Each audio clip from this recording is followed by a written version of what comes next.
Hi, Jamie. So nice to see you today. Nice to see you as well. Loved, I loved Soul. I think it's exactly what the world needs this holiday season. So thank you for being a part of it. Thank you. My first question is: you have your own personal relationship with music, and it has shaped your life in many ways.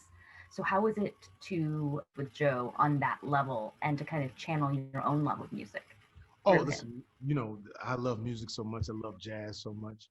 And the fact that Joe plays jazz, because I play jazz as well. So, and if you want to check it out, you go up on my Instagram. I am Jamie Foxx, and check. I got some cool little jazz things that I've done. But I just thought that that was such a great layer to Joe's character. The fact that he wants to teach it, the fact that he wants, he wants to instill a dream in all of his other people, all of the students and everything like that, all the while holding on to his dream, which he thought may never transpire, and then it does come true almost, and then something incredibly Pixar and Disney-ish happens, and we're off to the races. Speaking of incredible Pixar Disney thing that happens, Joe struggles with kind of reigniting his spark when he already knows what it is. Yeah. So how do you reignite your own spark when it's low? Oh, you know what? It seldom gets low. I feel like I always have something to prove. Artistically, I changed my management team a few years back, and it gave me new life. Like the new opportunities that I've been afforded. So I just have a new spark, and sometimes it takes that. Sometimes it takes changing your satellite and twisting it a different way, so you can get a new look on. What life can be. And so that's how I do. I just wake up every morning and say, hey, man, let's go get it. I love that. Can you also talk about developing that dynamic with team when it's not face to face? When you're doing it with your voice.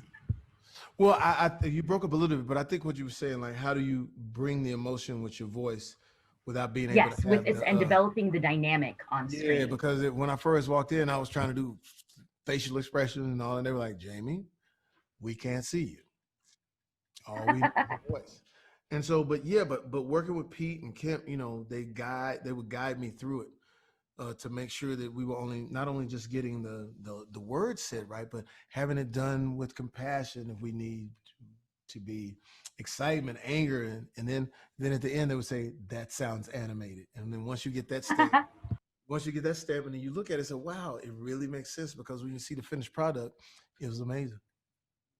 I love that. My final question is just out of all the different themes that I think speak so powerfully to younger generations, which one do you hope, like, for example, your daughters might take away from the film?